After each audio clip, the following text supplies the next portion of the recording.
Hai guys, happy weekend. Welcome back di update YouTube video yang saya buat. Kali ini kita akan bahas tentang fundamental update. Jadi kita akan berikan update gambaran tentang kondisi makroekonomi. Sebenarnya ini research saya sudah lakuin sekitar maybe kayak 4 harian lah, lebih kurangnya teman-teman ya. Cuman baru sekarang saya bikin videonya karena saya pikir saya butuh lebih banyak data untuk memastikan, dan saya lebih butuh banyak research untuk saya bisa share ke teman-teman sekalian bahwa this is the fact, teman-teman. This is the fact ya. Yang paling penting adalah kalau kita ngomongin soal kondisi market saat ini. Ini kalau menurut pandangan saya ya. Tentu saja based on research yang saya lakukan. Saya rasa September mungkin awal ya, kita akan dibawa turun dulu ya. Dalam artian karena teman-teman pasti tahu belakangan ini kita udah sempat analisis dari segi dolar index, kemudian juga kita udah sempat bahas tentang pasar saham di Amerika Serikat, dan yang paling penting yang perlu kita pahami adalah guys, sekarang gini, apa sih yang paling maksudnya apa sih yang paling diusahakan oleh the Federal Reserve saat ini, yaitu mengatasi CPI atau inflasi, di mana mereka ingin tekan inflasinya. Nah, permasalahannya adalah ada beberapa CPI dari negara-negara seperti UK ya, which is United Kingdom, yang menunjukkan angkanya itu naik lagi sampai 10,1%. Sebetulnya dari data yang keluar ini secara langsung tuh kalau menurut pandangan saya itu istilahnya nggak langsung terasa gitu loh. Tapi the Fed akan jadi berpikir, ini kalau misalnya UK inflasinya naik, ada kemungkinan kita US juga bisa ikutan naik gitu loh teman-teman. Istilahnya kayak benchmark. Sama aja kayak kita di Indonesia, kita ngeliatnya US dulu. Oh, US naik nih, gawat. Berarti Indonesia nih harus kita coba antisipasi karena ada kemungkinan kita akan menyusul. Nah, ini sebenarnya ya dilemanya daripada si market ya kalau menurut pandangan saya.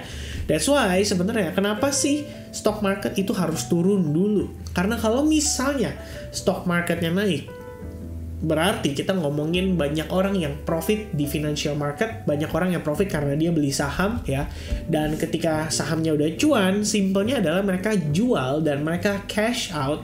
Setelah mereka cash out, mereka punya duit cash, which means peredaran duit itu kembali bertambah di masyarakat, dan kalau uang beredar otomatis akan ada orang-orang yang mau spending ya, artinya mereka mau belanja kan uang tersebut, dan kalau mereka belanja otomatis meningkatkan permintaan atau demand, dan kalau demand meningkat otomatis ya para pelaku usaha bisa meningkatkan harganya ya karena ada permintaan. Sama aja kayak harga cabai deh di Indonesia. Kenapa sih harga cabai tuh mahal banget? Karena supply terbatas, tapi permintaan almost every day itu ada, ya kan? Dan permintaannya tuh nggak sedikit, besar. Makanya harga cabai sekilo tuh mahal banget, kayak dia bisa 100.000 lebih gitu ya. Nah, jadi dari sini ini menjadi concern utama kalau saya lihat ya. Kenapa sebenarnya market, baik itu Bitcoin ataupun stock market, itu harusnya turun dulu nih menjelang September nanti. Kenapa? Soalnya September kan kita sama-sama tahu ya, ada keputusan The Fed lagi ya, FOMC meeting minutes yang berikutnya itu diadakan di akhir September tanggal 21, dan ini bener ya tanggal 21 deh, bener ya harusnya ya bener ya, nggak salah teman-teman ya, tanggal 21 bulan September. Dan tentu saja saat ini kalau kita bisa bilang ya, mungkin karena kemarin CPI rilisnya turun, mereka jadi berpikir bahwa oke, CPI kita udah berhasil turun. Mungkin para pelaku pasar berpikir bahwa kenaikan suku bunga kemungkinan itu di angka 0,5%. Cuman lately saya doing research ya, ada salah satu James Bullard. Sebenarnya James Bullard di sini mengatakan juga bahwa dia masih cukup confident. Sebetulnya kita naikin itu nggak bisa di 0,5, itu terlalu safe ya.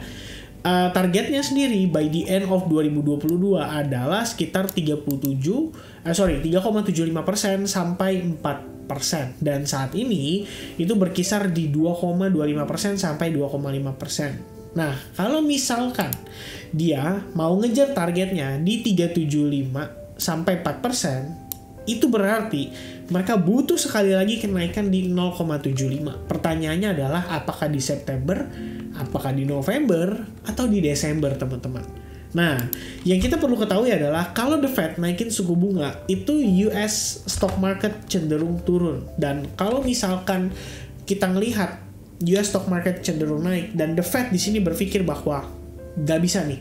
Kalau misalnya masyarakat pada cuan, bahaya guys, karena mereka bisa cash out, mereka bisa belanja, harganya bisa naik lagi, demand-nya meningkat, jadi harga bisa naik lagi, dan otomatis inflasi jadi naik lagi. Kalau misalnya kayak gitu, ini kita ngomongin teori konspirasinya ya. Apa nggak sebaiknya disangkutin aja dulu ya? Jadi para pelaku pasar, kita bikin euforianya, kita build euforianya. Caranya adalah dengan mereka bilang bahwa ini teori konspirasi, teman-teman boleh nonton ya, ini video 3 minggu yang lalu. Jadi caranya adalah mereka bilang bahwa kita tuh lagi nggak resesi, kita tuh baik-baik aja. And then mereka kasih pancingan, mereka suntik ke financial market sehingga stock marketnya cenderung naik. Dan by the time stock market cenderung naik, orang berpikir bahwa this is it, this is the moment dimana relief rally akan terjadi, dimana rebound akan terjadi. Mungkin buat beberapa yang knowledge-nya masih terbatas, mereka akan berpikir bahwa this is it ya, this is bullish ya, the bullish is ready to come back, bull run is ready, it's going to the all time high, terutama untuk stock market. Karena selisih stock market dengan Bitcoin saat ini ya, Bitcoin itu kan turun dari sekitar hampir 70% atau bahkan udah 70%. Nah, stock market itu turunnya menarik teman-teman, masih kurang dari 20%, which is kayaknya baru belasan persen gitu loh. Jadi buat dia naik ke all time high itu nggak terlalu jauh, dan ini bisa banget gitu loh dimanfaatin sama pemerintah Amerika Serikat supaya peredaran duit di masyarakatnya juga berkurang. Itu loh teman-teman ya. Jadi ini sebenarnya research yang saya pribadi lakukan ya so far. Dan sekali lagi, inflasi UK itu mungkin akan menjadi benchmarknya mereka. Jadi ada beberapa statement menyatakan bahwa ya sebaiknya kenaikan suku bunga itu mungkin idealnya adalah sekali lagi di 0,75, baru nextnya 0,5. Jadi bisa kejar target di 3,75 sampai 4%. Sampai dengan video ini saya buat, itu masih besar probabilitasnya di 57,5%, kenaikan 0,5%. Nah, menariknya adalah kalau kita lihat mengacu pada data sebelumnya. Jadi satu hari yang lalu di 18 Agustus itu 59% masyarakat para pelaku pasar percaya bahwa The Fed akan naikin 0,5%. Sekarang itu turun 1,5%. Ya mungkin nggak terlalu berdampak teman-teman.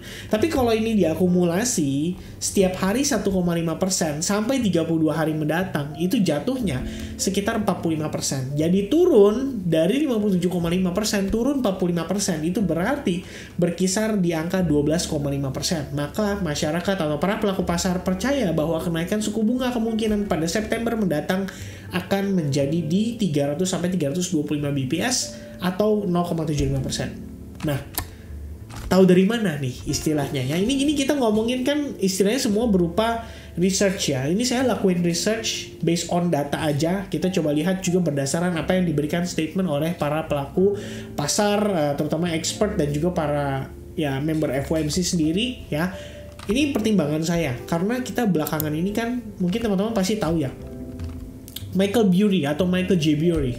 Dia ini terkenal gara-gara film The Big Short. Kalau kalian belum nonton, tapi kalian pengen terjun di financial market, make sure kalian nonton The Big Short. Itu film worth it banget, kalian bakal belajar something yang luar biasa amazing. Intinya, si Michael J. Burry itu adalah salah satu orang yang berhasil memprediksi kejatuhan ekonomi Amerika Serikat pada tahun 2008. Dan saat ini, Michael J. Burry baru aja 4 hari lalu, itu ngejual hampir semua saham yang dia pegang. Total ada 12 position yang dia jual, dan dia cuman keep satu position aja, yaitu Geo Group. Dan ya pokoknya ini salah satu di New York Stock Exchange lah, saham yang dia pegang saat ini. Nah, nggak cuma Michael J. Burry uniknya ya, tapi Elon Musk. Ya, Elon Musk. Kalau teman-teman tahu beritanya, Elon Musk itu baru beberapa hari lalu ya, lebih tepatnya sekitar 10 Agustus, dia jual sekitar 7,9 juta saham dia di Tesla, setara dengan 6,8 miliar dolar Amerika Serikat. Dan itu terjadi di 10 Agustus 2022. Apakah ini suatu kebetulan? Kenapa Elon Musk exit, Michael J. Burry juga exit gitu loh. Siapa lagi yang exit? Tentu saja ada juga Warren Buffett ya, dia juga sama, posisinya dia jual ya, ini lebih kurang 6 saham ya di kisaran 20 Mei 2022. Dia udah lebih dulu nih dia jualannya teman-teman. Jadi what is going on teman-teman? Kenapa para big fund ini tiba-tiba mulai agresif jualan saham? mereka, ya. Apa sih yang sebenarnya kita nggak tahu, ya? Dan ya menurut pandangan saya, yang tadi ya, secara logika saya berpikirnya simple seperti itu. By research yang saya lakukan, perkiraan ya seperti itu, guys. Kalau misalkan di sini the Fed ingin benar-benar menekan CPI, maka kita nggak bisa ngelihat market US stock market itu naik ya. Dan karena kita tahu Bitcoin itu korelasinya positif, sama-sama dianggap sebagai aset beresiko. Jadi kalau misalnya stock marketnya turun, let's say dibanting, otomatis Bitcoin juga akan kena pengaruh. Dan itu adalah pertimbangan saya untuk saat ini, at least sampai pertengahan September. Itu mungkin bisa jadi perhatian khusus ya buat kita semua. Makanya kalau teman-teman mungkin ya di beberapa video saya terakhir ngebahas tentang Bitcoin, itu mostly-nya kita bahas lebih cenderung ke arah penurunan. Kenapa? Karena seiring day to day basis saya melakukan research, semakin masuk akal gitu loh. Dan saya berpikir bahwa apakah iya ya, emang market itu harus ditarik dulu di harga yang lebih rendah, kemudian nanti setelah September kenaikan suku bunga. Ya which is kita sama-sama tahu biasanya kalau naik suku bunga orang perkiraannya turun, ini malah naik gitu loh. Mungkin itu skenario yang sebenarnya sedang di-expect oleh the Federal Reserve dan juga mereka di sini para whales yang sekarang lagi aktif jualan sahamnya mereka. Oke? Jadi ini menurut saya tinggal menunggu waktu aja ya, biar waktu yang menentukan apakah kita di sini benar atau salah gitu ya teman-teman.